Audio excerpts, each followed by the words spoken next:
দেখো তোমাদের মানে দ্বিতীয় পরীক্ষাতে অনুপাতের একটা সংক্ষিপ্ত প্রশ্ন আছে। দেখো, প্রথম শরবতে সিরাপ ইস্টু জল 3:5 এবং দ্বিতীয় শরবতে সিরাপ ইস্টু জল 4:7। এখান থেকে বলতে চেয়েছে কোন শরবতটি বেশি মিষ্টি। তাহলে যে শরবতে সিরাপ বেশি আছে সেটি বেশি মিষ্টি হবে। তাহলে কীভাবে আমরা বের করবো? তাহলে প্রথম শরবতে সিরাপ আছে বলে এখানে যে অনুপাতটা দেওয়া আছে 3:5, তাহলে সিরাপটাকে উপরে রেখো, অনুপাতের যোগফলটা নিচে, অনুপাত ভাগ আছে।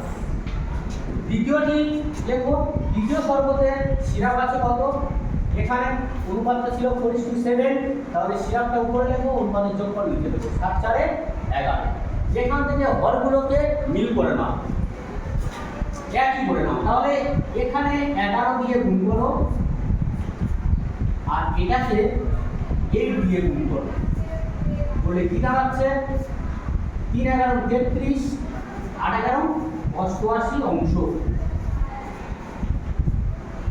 দ্বিতীয়টি কত হচ্ছে 4 8 32 ডিভাইডেড কত 8 11 88 অংশ।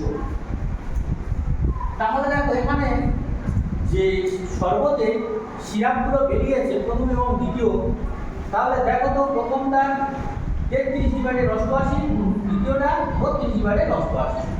তাহলে এখানে 33টা বেশি, 32টা কম। তাহলে প্রথমটি সিরাপ বেশি আছে, সেই জন্য প্রথম শরবতটি বেশি মিষ্টি।